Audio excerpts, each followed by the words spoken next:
Team target पिछले 12 सालों में आपके सामने ऐसे बहुत से केसेस लेकर आई जिसे देखकर यकीनन आप हैरान रह गए होंगे। हमने अपने इस प्रोग्राम में ऐसी बहुत सी माशरती बुराइयां हैं जिनसे आवाम को आगाह किया। हमारा आज का प्रोग्राम कुछ अलग है और हमारे लिए एक नया एक्सपीरियंस था। हिप्नोटिज्म यानी किसी आदमी को मुतासिर करना। जब किसी इंसान के 5 हवास में से कोई एक हवास भी मुतासिर हो जाए तो वो आपका हुक्म मानने के लिए तैयार हो जाता है। एक तरीके से अगर कहा जाए कि इंसान मदोशी के आलम में आपके काबू में है तो ये बात गलत ना होगी। हिप्नोटाइज करने के लिए 5 से 6 मिनट और कभी कभी 1 मिनट भी काफी होता है। अब ये करने वाले की सलाहियत पे होता है कि वो इसमें कितनी महारत रखता है और आपको कितनी जल्दी मुतासिर करता है। हिप्नोटाइज करने के लिए फोकस का होना बहुत जरूरी है। हिप्नोटाइजेशन दिमागी अमराज की बीमारियों का इलाज करने के लिए की जाती है और पाकिस्तान में ये कोर्स सिर्फ यूनिवर्सिटीज में कराया जाता है और ये चीज सीखते वक्त डॉक्टर साहिबान से ये ओत दी जाती है कि वो इसका कभी गलत इस्तेमाल नहीं करेंगे और इस शोबे से ताल्लुक रखने वाली एसोसिएशन इस चीज का इख्तियार रखती है कि अगर कोई शख्स इसका गलत इस्तेमाल करे तो वो उसका लाइसेंस कैंसिल कर सकती है।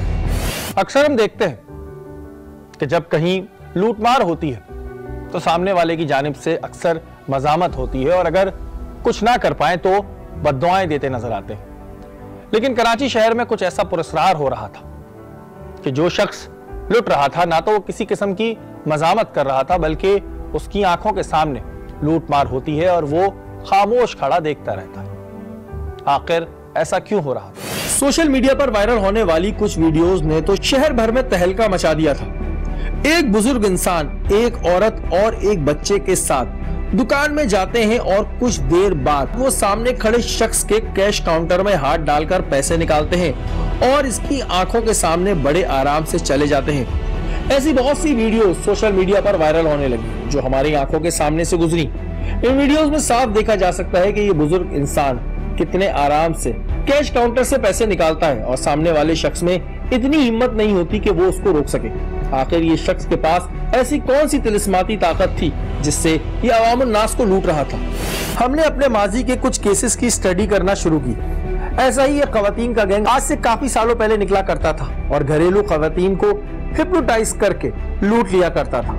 लेकिन फिर वो गैंग अचानक गायब हो गया क्योंकि उस वक्त सीसीटीवी सहूलत मुयस्सर ना थी। इस वजह से वो पुलिस के हाथ भी ना आ सका। अब सवाल ये था कि आखिर ये शख्स कौन है और इसके पास ऐसी कौन सी ताकत है जिसका ये इस्तेमाल कर रहा है। एक खौफ और हिरास की फिजा थी।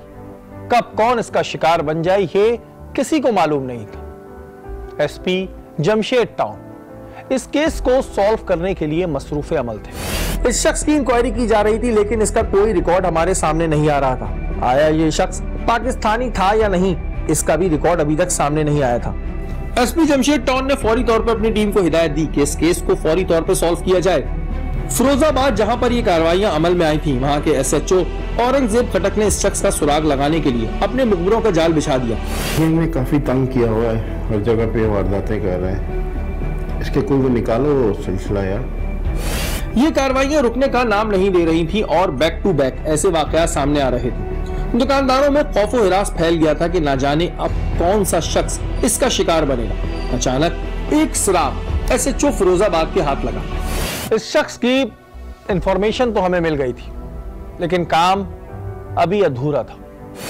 अब तक की इंफॉर्मेशन से ये बात सामने आई थी कि ये एक ईरानी बंदा है। जी नाज़रीन, इस वक्त हम फिरोजाबाद थाने में मौजूद हैं और एक गैंग जिसकी सीसीटीवी फुटेजेस आजकल बहुत मशहूर हुई हुई हैं जो दुकानदारों के पास जाता है और दुकानदार जो है वो अपनी रकम जो है खुद ही अपनी हाथ से निकाल के दे रहे होते हैं और अगर वो उनके लॉकर में हाथ डाल के पैसा भी निकाल रहा है तो वो देख रहे हैं और कुछ कह नहीं रहे। इसी सिलसिले में काफ़ी जो है वो केसेस सामने आ रहे हैं और इस वक्त हम मौजूद हैं औरंगजेब खटक साहब के साथ। औरंगजेब साहब, ये मुझे बताएं कि इस वक्त में जो गैंग काम कर रहा है और एक बड़ी ख़तरनाक अलार्मिंग सिचुएशन है, सारे दुकानदार भी बड़े परेशान हैं, तो आपको इससे कोई लीड हमने सुना है कोई मौसूल हुई है कुछ? देखिए, इसमें ये लोग एक फैमिली है जो इस तरह के काम करती है। थोड़ा सा हम इसके बारे में हमें इंफॉर्मेशन मिली है, हम इसके ऊपर वर्कआउट कर रहे हैं अच्छा औरंगजेब साहब, आपकी उन दुकानदारों से बात हुई है जो लुटे हैं, जिनको लूटा गया है, उनका क्या कहना है कि ऐसा क्या हुआ कि जी उनके पैसे उनके सामने निकाले जा रहे हैं और वो कुछ नहीं कह रहे? हमारी काफ़ी दुकानदारों से मेरे एरिया में 2-3 जगहों के ऊपर इस तरह की वारदात हुई है। वो कहते हैं कि ये दुकान में आते हैं, इनके साथ खातून होती है और बातचीत करते हुए अचानक यहाँ जब हमारे करीब आते हैं, हम इनकी आंखों में देखते हैं इस तरह इनको, तो न जाने इनको क्या हो जाता है कि वो इनके सामने ड्रॉ में हाथ डालता है। कहते उस वक्त तो हमें नज़र ही नहीं आया कि क्या हुआ। जब क्लोजिंग हुई, हमने अपने पैसे चेक किए तो उस वक्त हमें पता चला कि हमारे 90,000 कम है, हमारे 55,000 कम है। तो जब हमने अपने CCTV फुटेजेस में चेक किया उसको, तो हम हैरान रह गए कि उस दौरान हमारे ड्रॉ में वो हमारे सामने हाथ डाल रहा था और हमें कोई पता नहीं चल रहा था। तो वो कहते हैं कि बिल्कुल हम माउफ हो गए थे, हमारा जहन काम नहीं कर रहा था। जिसे हम ये भी कह सकते हैं आम आदमी में कि हिप्नोटाइज जो एक वर्ड होता है, बिल्कुल इस तरह, क्योंकि वो उनसे बहुत करीब होकर, अगर आप CCTV फुटेज में देख रहे हैं तो बिल्कुल आमने सामने बहुत करीब होकर उनसे बातचीत करता है। ये एक बड़ी खतरनाक जी सिचुएशन होती है और ये माजी में भी सुनता है कि कुछ खवातीन दरवाज़ों पे आती होती हैं और दरवाजे बात करने के बाद वो घर के जो लोग होते हैं उनको हिप्नोटाइज करके पूरा घर लूट लेती हैं। ये वही सिचुएशन है। हिप्नोटाइज पूरा एक टॉपिक है, एक पूरा चैप्टर है, इस पर भी हम बात करेंगे। लेकिन अभी औरंगजेब साहब के पास कोई लीड है और देखते हैं कि क्या सूरत हाल सामने आती है। माजी में कुछ अरसे कबल हमने एक ईरानी गैंग पकड़ा था जो अवाम को पुलिस वाला बनके लूटा करते थे। इस शख्स का ताल्लुक भी ईरान से ही आ रहा था, लेकिन जहां पर ये किराए पे रहता था, वीडियो वायरल होने के बाद रातों रात वहां से फरार हो गया। पुलिस ने इस घर के मालिक मकान को थाने में तलब किया। इसका कहना था कि ये लोग अभी भी मेरे राब्ते में हैं और इन्होंने मुझसे अपनी एडवांस की रकम लेनी है। SHO फिरोजाबाद ने अपनी टीम को तलब किया और इस शख्स को ट्रैप करने का प्लान किया। अताउल्लाह, तुम्हें बताया ना वो जो ईरानी गैंग काम कर रहा है, उसकी थोड़ी सी लीड मिली है मुझे। उसमें जो स्टेट एजेंट है उसका हमें पता चला है कि वो उसने उसको घर वर दिलाया है, लेकिन अब उस फ्लैट के ऊपर वो है नहीं। लेकिन स्टेट एजेंट से थोड़ा सा उसके तरीके के साथ हमने हैंडल करना है और तुमने अपनी जो तुम्हारी टीम है 3-4 आदमी उस स्टेट एजेंट के जो फ्लैट बता रहा है उसके बिल्कुल सादे कपड़ों में नीचे रखने। वही आप रीडिंग पार्टी में हो गया मोबाइल के साथ। ठीक है। और ये जो स्टेट एजेंट है इसकी कोई इन्वॉल्वमेंट तो नहीं है? नहीं, वो तो जैसे एक जनरली उसने वहाँ पुलिस स्टेशन में उसकी एंट्री बाकायदा करवाई हुई है, जिस पुलिस स्टेशन के रूम में रहता है साथ दे रहा है वो बिल्कुल वो हमारे साथ है और इंशाअल्लाह ताला हम उसको वो हमें हमारी हेल्प करेगा। तो जी नाज़रीन, ये वो स्टेट एजेंट है जिनके पास वो रह रहे थे और अभी इनको थाने बुलाया गया है। फैसल भाई, अच्छा आप ये बताएं कि इस वक्त जो है वो ईरानी जो तुम्हारे पास ठहरे हुए थे वो इस वक्त कहाँ मौजूद होंगे, कहाँ किस तरीके से उनको आप जो है कांटेक्ट करके पुलिस की मदद करके आप बुला सकते हो?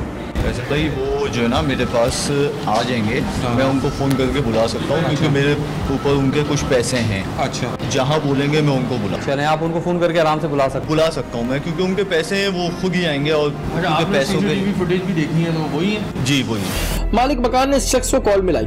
पैसों का सुनकर ये शख्स फौरी तौर पे आने को आमादा हो गया। हेलो खैरियत से हो भाई? अल्लाह की शुक्र। वो पैसे को ले जाओ आगे अपने यार। कौन? पैसे लेने आओगे आज या नहीं आओगे? हाँ ठीक है, आएगा। तो फिर आ जाओ यार, मैं वहीं पर ही मिलूंगा फिर तुम्हारे को पार्क के पास ना, वहाँ आ जाओ। कितनी देर में आ रहे हो? अभी आ रहे हो? चलो बस फिर अभी आते हैं, अभी मिलते हैं। ठीक है, मेहरबानी, बहुत शुक्रिया। अल्लाह। फिरोजाबाद पुलिस इस वक्त मूव कर रही है उन लोगों के लिए जिनकी इंफॉर्मेशन जो है पुलिस के पास आई, और काफ़ी दिनों से ये गैंग जो है ये अपने काम में लगा हुआ था और इस गैंग ने जो है काफ़ी दुकानों पे वारदातें की हैं, हिप्नोटाइज करके लोगों को लूट लेते हैं और बड़ा अनोखा वाक़या है कि जिसके ऊपर इस वक्त पुलिस निकल रही है रेड करने।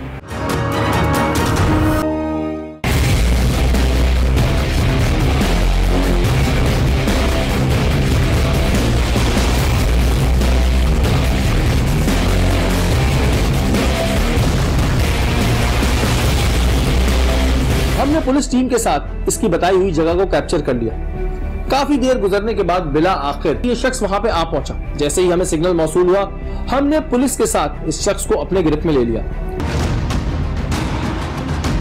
क्या नाम है आपका? मोहम्मद सलीम। हैं? मोहम्मद सलीम। क्या करते हो सलीम? बस हमारा सब ये है, पैसे शनाख्ती कार्ड दिखाओ। घर में नहीं है, घर में। शनाख्ती कार्ड। तुम्हारा क्या नाम है? नदीम। क्या करते हो तुम? हम कुछ नहीं। ये शख्स जिसे ठीक से उर्दू भी बोलनी नहीं आती थी, इसने हमें कुछ हैरान कर दिया। सीसीटीवी में आने वाला शख्स और ये शख्स, इन दोनों के चेहरे मेल नहीं खा रहे थे।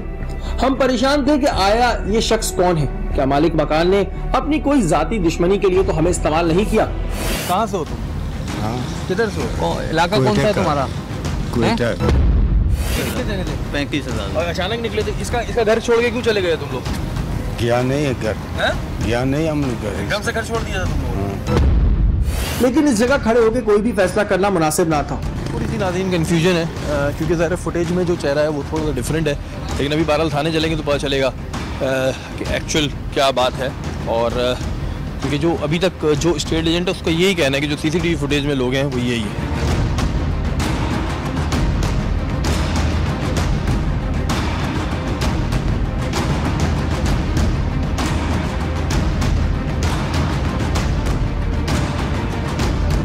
इस शख्स को लेकर हम थाने आ पहुंचे।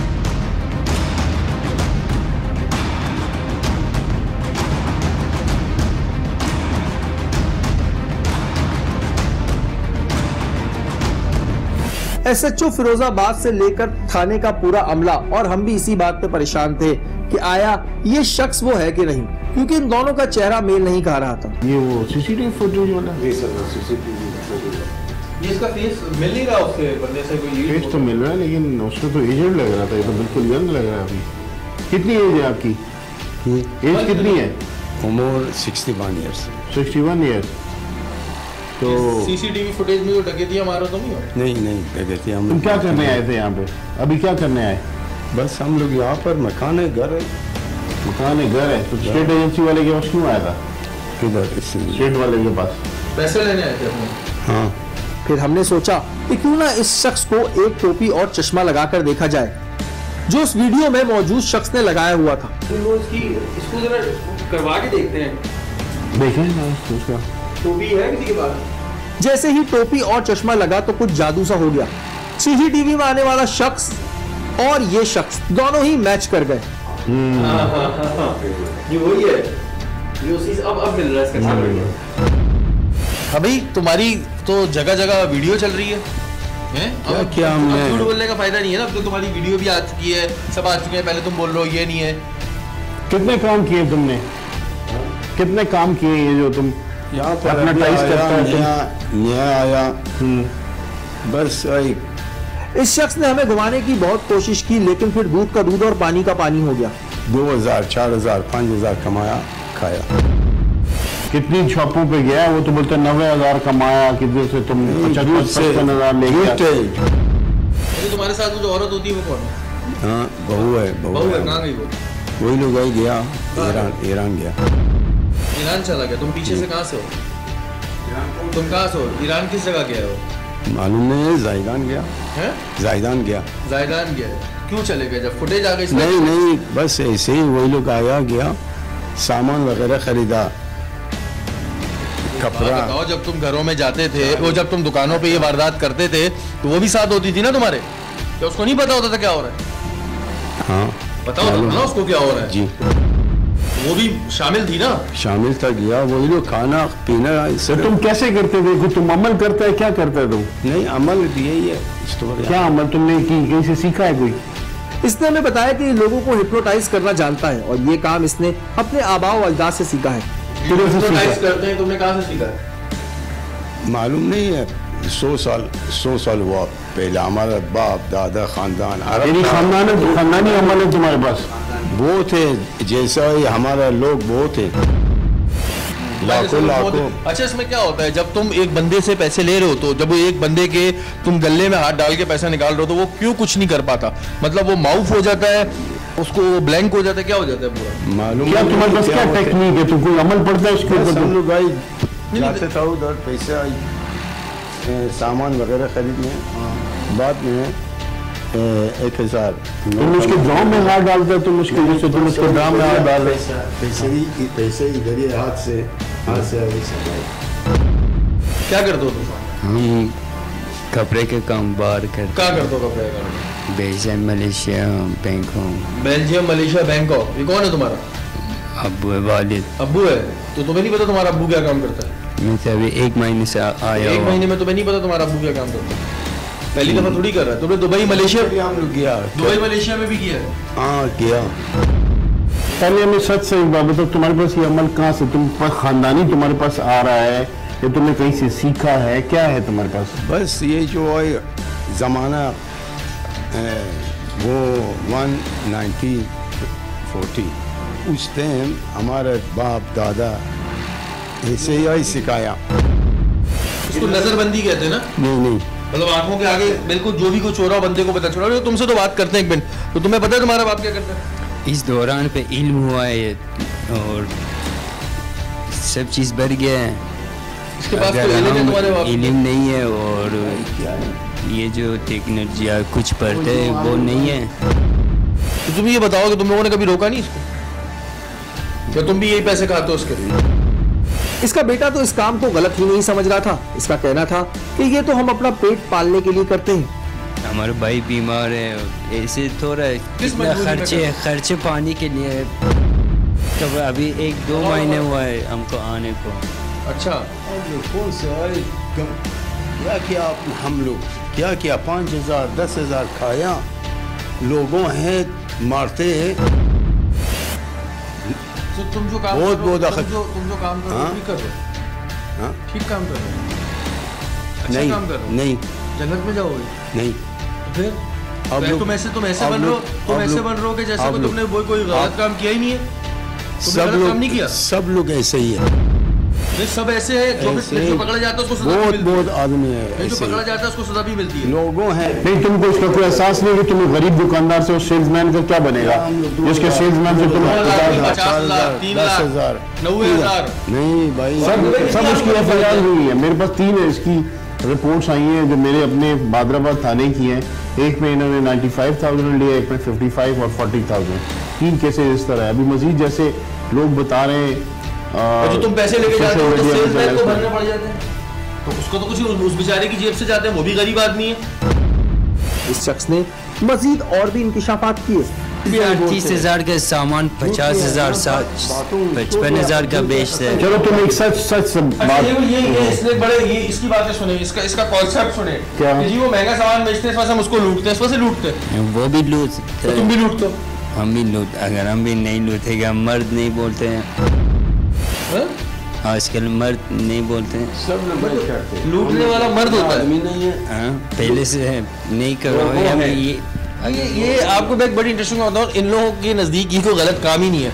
और ये अभी जो इनका हिप्नोटिज्म का वो है, वो भी औरंगजेब भाई मजीद जो इन्वेस्टिगेशन करेंगे उसमें ज़रूर पता चलेगा।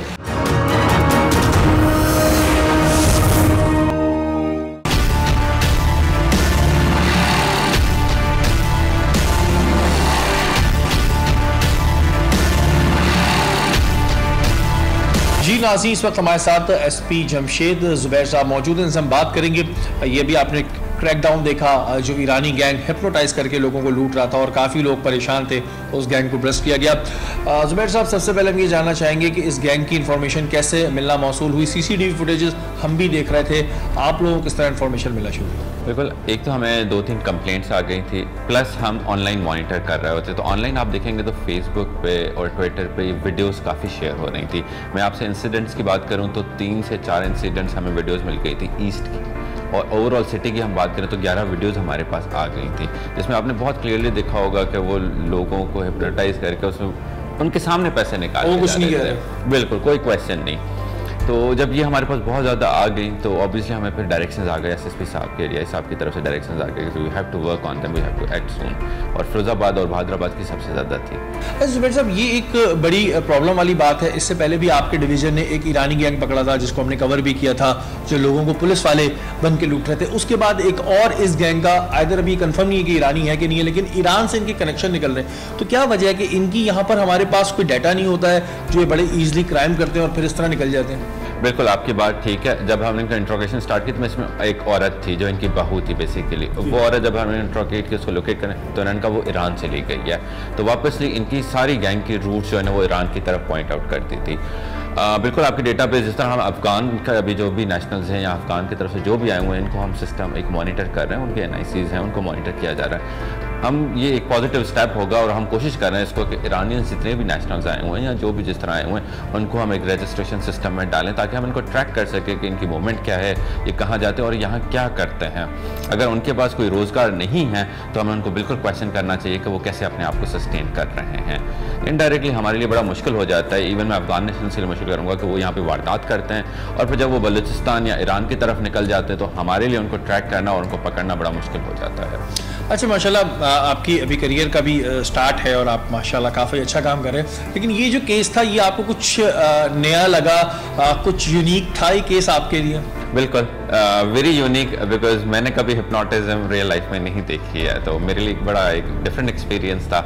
एक प्रॉब्लम ये आता है हमारी कि जब कोई भी वाक़या होता है तो पुलिस को एक बड़ा अहम प्रॉब्लम आता है, ये आता है कि हमें मुद्दई नहीं मिलते हैं। जो कंप्लेनेंट होता है जिसके साथ ये वाक़या हुआ होता है, अगर उसका लॉस छोटा मोटा हुआ है तो कहता है जी हमें पुलिस से रिकवरी हो जाए और हम जो है वो मुद्दई नहीं बनना चाहते। तो ऐसी सिचुएशन फेस करनी पड़ती है इस तरह के केसेस में जिसमें एक लिमिटेड कोई इतना बड़ा नुकसान नहीं हुआ होता और वो कहते हैं जी हम 1 लाख या 60-70 हज़ार रुपये के पीछे कोर्ट नहीं जाना चाह रहे। ऐसा आता है देखने में? बिल्कुल, आपकी बात बिल्कुल ठीक है। इसमें जो है ना काफ़ी कंप्लेनेंट्स, मतलब इवन स्नैचिंग तो बिल्कुल नहीं, मोबाइल स्नैचिंग वाले तो आएंगे ही नहीं आपके पास। जो रॉबरीज हो जाती हैं या डकैतीज़ हो जाती हैं उसमें बड़ी मुश्किल से हमें उनको मोटिवेट करना पड़ता है कि आप अपनी FIR लेके आए। पुलिस को बार बार कहा जाता है कि वो रजिस्ट्रेशन नहीं कर रही, वो ट्रैक नहीं कर रही। हमें मौका दें, हमें आप रजिस्टर करें। फ्री रजिस्ट्रेशन हमने अलाउ की हुई है, हमने इवन ईस्ट में पूरे में फ्री रजिस्ट्रेशन हो रही है। 15 की कॉल्स पर सुबह हमें पूछा जाता है, तो बिल्कुल आ जाएं। हम मुद्दों को बड़ा मोटिवेट करके उनको लेके आते हैं कि यार रजिस्टर कराएं, because as soon as you register the case हम उसमें प्रॉपर इन्वेस्टिगेशन कर सकते हैं, प्रॉपर बंदे को चालान कर सकते हैं। और तभी होता है जब आपके पास मुद्दई हो, अदरवाइज जो पुलिस की गवाही होती है उसको उस तरह नहीं लिया जाता अंटिल अनलेस जिसके साथ वाकया हुआ। अभी आगे क्या प्लान्स हैं? थोड़े से हम ये भी देख रहे हैं all over Karachi street crime में कुछ वाकयात ज़्यादा आ रहे हैं, उस लिहाज से आपने अपने डिवीजन में क्या प्लानिंग्स की हैं? किस तरह आप लोगों ने स्नैप चेकिंग बढ़ाई है, क्या मॉनिटरिंग की है? इनडायरेक्टली मैंने क्वेश्चंस किए, मैंने बीट और सब बीट बनाई हुई है। मतलब आप सिंधी मुस्लिम को एक बीट ले लें, सिंधी मुस्लिम को भी 3 पार्ट्स में डिवाइड कर दें, तो आप समझे कि एक छोटे से पार्ट के लिए एक छोटी सी टीम वो रिस्पॉन्सिबल हो गई है। अगर उधर वारदात होती है तो मैं उस टीम से जाकर पूछता हूँ कि तुम्हारी एरिया में क्यों वारदात हुई, क्यों तुमने चेक नहीं किया, क्यों तुमने CCTV का अपने चेक नहीं किया, चौकीदारों को चेक नहीं किया।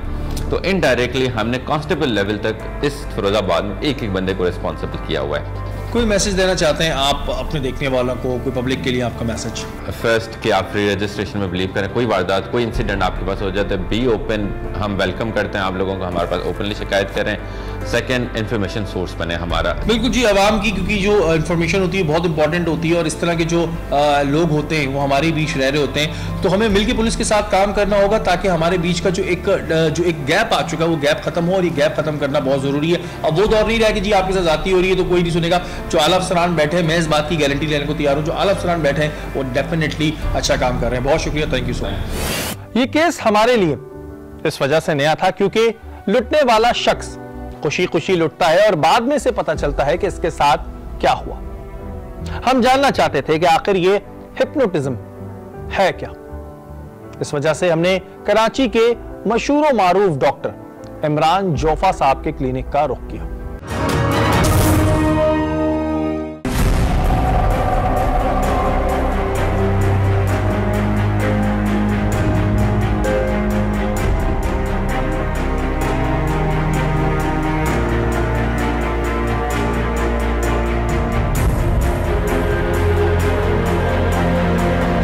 हम डॉक्टर इमरान की क्लिनिक में मौजूद थे और हमने इनसे हिप्नोटिज्म के हवाले से कुछ सवालात किए।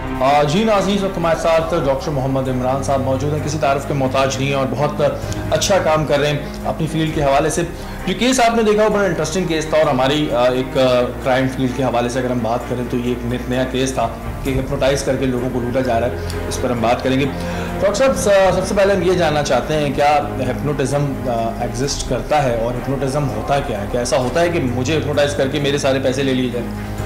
देखिए, हिप्नोटिज्म बिल्कुल एग्जिस्ट करता है। जब हम किसी को इतना मुतासिर कर दें कि उसके 5 हवास में से कोई हवास हाईली सजेस्टेबल हो जाए, प्रोग्रामेबल हो जाए, हुक्म मानने के लिए तैयार हो जाए, और उसके बाद वो आपकी चीज़, जैसे आपने कहा कि इस केस के अंदर के वो पैसे निकाल के दे देते हैं। अच्छा साहब, ये जो हम CCTV फुटेजेस देख रहे थे, इसमें होता था कि 2 से 3 मिनट या 4 मिनट की बात होती थी, गुफ्तगू होती थी, और गुफ्तगू के बाद वो जो है वो पैसे निकाल के चले आते थे। तो इतने टाइम पीरियड के लिए क्या बंदे को हिप्नोटाइज किया जा सकता हो, और इसका प्रोसेस ऐसा क्या होता है कि आंखों में देख के हिप्नोटाइज किया जाता है, बातों से किया जाता है, किस तरह किया जाता है? देखिए, पहली बात तो ये कि करने वाले की सलाहियत के ऊपर ये होता है कि वो कितनी जल्दी कर सकता है, और ये 3, 4, 5 मिनट के एक बार दफ़े 1 मिनट इंसान को बहुत होता है। इर्तिकाज़ तवज्जो अगर आपने इंस्टेंट बना लिया है, जिसको हम रेपो भी कहते हैं, तो फिर ये जो है ये 3 से 4 मिनट के अंदर भी जो है वो हो सकता है। वो तवज्जो से सामने वाले को मुतासिर करते हैं, जिसको होल्ड करते हैं, और फिर जब पहला अटैक होता है वो सांस होता है, वो सांस पे कैद करते हैं बंदे को। ज़ाहिर है आप लोगों ने एक टाइम लगाया, उसके बाद आप लोग माशाल्लाह इसके एक्सपर्ट हुए, और आप लोग जो है वो लोगों के फ़ायदे के लिए और दूसरी चीज़ों के लिए इसको इस्तेमाल करते हैं जो हमारे मुल्क के बेनिफिट्स में आता है। तो जो लोग ये सीखते हैं उसके कोई नॉर्म्स होते हैं, आप लोगों को कोई ऐसी ओथ होती है, या फिर इसको बहुत हर कोई एक दूसरे को सिखा सकता है कि जी इसको ठीक है सीखे और अप्लाई करें? देखिए, हम अपने इदारे की जो है वो बात कर लेते हैं। पाकिस्तान के अंदर जो यूनिवर्सिटी प्रोग्राम लाने वाला मैं ही शख्स था जब मैं कनाडा से यहाँ पे आया 2010 में, और हम जितने भी हिप्नोथेरेपी के कोर्स कराते हैं वो सिर्फ और सिर्फ यूनिवर्सिटीज़ में कराते हैं, और उसके बाद भी जो है वो उसको ओथ लिया जाता है, और ओथ फिर पब्लिक के अंदर भी जो है वो दिलाया जाता है। ग्रेजुएशन के टाइम पे वो दिलाया जाता है कि मैं इसको जायज़ मकासद के लिए इस्तेमाल करूँगा, मैं सही मकासद के लिए इस्तेमाल करूँगा, मैं गुनहगार हूँगा अगर मैं ये नहीं करूँगा। और उसके बाद इनकी लाइसेंसिंग होती है, और उस लाइसेंस को हम कैंसिल करते हैं, एंड वी हैव कैंसिल जब जहाँ पे हमने कैंसिल भी किया। लेकिन अब वो लोग जो इस सिस्टम में नहीं आना चाहते और वो बाहर आके सीखते हैं, और सीखने के बाद वो उल्टा सीधा सिखाने की कोशिश करते भी हैं, और जो है वो कर भी जाते हैं। तो ज़ाहिर है जैसे और दूसरे शोबे हैं, अगर आप उसको मॉनिटर नहीं कर सकते तो हम भी, लेकिन हम सर्टिफिकेशन का जो लेवल है वो हम किसी भी हाल में बगैर तालीमी इदारे के देने के लिए तैयार नहीं। डॉक्टर साहब, इससे फिर बचा कैसे जाएगी? तो बड़ी कंफ्यूजिंग सिचुएशन होएगी जी, जिसको हिप्नोटिज्म अच्छा करना आता है तो वो तो किसी को भी राह चलते लूट सकता है, तो कोई बचने का कोई ऐसा तरीका है? सिर्फ मेरे ब्रदर, सिर्फ ये नहीं जिसको हिप्नोटिज्म करना आता है, जिसको मुतासिर करना आता है। देखिए ना, लोग अपनी राइट, देखिए ये सारी गेम क्या है। हिप्नोटाइज कौन हो जाता है? जो मुतासिर हो जाता है। हिप्नोटाइज कौन हो जाता है? जो सजेस्टेबल बन जाता है। जब आपको ये लगे कि एक शख्स मुझको इस तरह मुतासिर कर रहा है कि मेरा शऊर सल्ब हो रहा है, आप यकीन माने हमेशा इंसान मुतासिर जब होता है जब वो गफलत में होता है, जब वो अलर्टनेस में नहीं होता, जब वो शऊर के अंदर नहीं होता। तो जितनी जल्दी आप अपने शऊर के वापस आएंगे, उस गफलत से बाहर निकलेंगे, तो आप बचेंगे। नहीं तो कोई ना कोई मुतासिर करके कुछ ना कुछ तो आपसे करवाते ही है ना, हम भी करते हैं। बहुत सारे लोग मुतासिर करके, असातिज़ा अपने स्टूडेंट से, मियाँ बीवी एक दूसरे को मुतासिर करके, वालिदैन अपने बच्चों को, अब तो खैर वाइस वर्सा हो गया, बच्चे ज़्यादा मुतासिर करते हैं। कि जो गुड कॉज के लिए काम हो रहा वो ठीक है, लेकिन ऐसी सिचुएशंस के लिए लोगों के जो मैंने प्रिकॉशंस की बात की, तो आप कह रहे हैं मुतासिर करके। अब जैसे कोई राह चलता बंदा आपसे बात कर रहा है और विद इन 3 और 4 मिनट्स, तो उसके लिए कोई पहले अपने माइंड को शार्प रखने के लिए, सबसे पहली कोशिश रखने के लिए क्या सबसे पहली कोशिश ये करनी चाहिए कि अगर आपको मालूम है कि अजनबी है, उसके सामने खड़े के बात नहीं करनी चाहिए। अच्छा, से फर्क पड़ता है? हाँ, क्योंकि होगा क्या कि वो आपकी बहुत सारी चीजें मैच करेगा, आपकी जिस्म की बहुत सारी हरकत को मैच कर जाएगा। वो हाथ इस तरह रखेगा, हाथ हटाएगा, आप उसके काबू में आएंगे। मैंने आपको कहा ना, सांस को आप सामने से, अगर आप मेरे सामने बैठे, मुझे एग्जैक्टली पता है कि आप सांस किस स्पीड से ले रहे हैं, कहाँ से ले रहे हैं, मुझे एग्जैक्टली पता है यहाँ पे कितनी देर के अंदर इन आउट हो रहा है। मैं इसको मैच करूँगा, इंस्टेंटली आपको जो है वो मुतासिर कर जाऊँगा। लेकिन अगर मैं एंगुलर हूँगा तो मेरे लिए ज़रा मुश्किल होगा कि मैं पेरिफेरल साइड से इतनी चीज़ों को मैच कर सकूँ। फिर अगर मैं पेरिफेरल साइड पर होगा तो मेरे लिए जो बॉडी मैचिंग और मिररिंग है वो भी मेरे लिए मुश्किल होगी। बड़ी सही बात की कि जी सामने नहीं बैठना चाहिए और आंखों में आंखें डाल के इसके वो नहीं करना चाहिए, ये प्रिकॉशन एंगुलर होना चाहिए। अदरवाइज तो फिर यही होगा कि आप लोग इस तरह लुटते रहेंगे। हम ये जानना चाहते थे कि हिप्नोटाइज का अमल है क्या, इसकी कोई हकीकत है या फिर ये सिर्फ बातें हैं। इस वजह से हमने डॉक्टर साहब से दरखास्त की कि वो डेमो के तौर पर हमें हिप्नोटाइज करें। हम ज़हनी तौर पर तैयार थे कि हम अपने आप को किसी दूसरे के हवाले नहीं करेंगे, कैमरे वहां पर मौजूद थे। इस वजह से हमारा दिमाग काफी जगहों पर बटा हुआ था। लेकिन जब यह अमल शुरू हुआ और कुछ देर गुजरी, मैं कला में चला गया और मुझे खुद भी याद नहीं। तुम्हारा लाशऊर लेकर जाएगा तुमको तो खुद ब खुद उस पहली याददाश्त पे, जहाँ पे तुम ये बता सकोगे कि तुम्हें वो पहला तोहफा जिंदगी के अंदर क्या मिला था, तुम्हारी एज क्या थी और तुमने उसकी उस वक्त क्या कैफियत थी, कौन लोग थे और किस तरह तुमने इसको एंजॉय किया था। 1 2 3। रिकॉर्डिंग देखने के बाद मुझे ये बात याद नहीं थी कि ये बातें मैंने कब कही। यानी अगर हमारा दिमाग बटा हुआ ना होता और वहां पर सिर्फ हम 2 लोग होते तो ये अमल पूरी तरह काम कर जाता। हिप्नोटिज्म का अमल ज़हनी अमराजी बीमारियों को दूर करने के लिए किया जाता है, लेकिन कुछ लोग इसे सीखने के बाद इससे लोगों को नुकसान पहुंचाने लगते हैं। माजी में अगर हम जाएं तो ऐसे कई पीर फकीर हैं जिन्होंने लोगों को हिप्नोटाइज करके घरों के घर तबाह कर दिए। हमने अपने प्रोग्राम में कुछ आपको इस हवाले से एहतियाती तदबीरें भी बताई हैं। उम्मीद करते हैं कि आप इस पर अमल करेंगे। अगर आपके इर्द गिर्द कोई भी गैर कानूनी काम हो रहा है, फिर आप टारगेट की टीम का हिस्सा बनना चाहते हैं, तो हमें ईमेल कीजिए। हमारा ईमेल एड्रेस इस वक्त स्क्रीन पे आ रहा है। अगले हफ्ते फिर हाजिर होंगे, तब तक के लिए अपने मेजबान शहरी को इजाजत दीजिए। अल्लाह के बाद।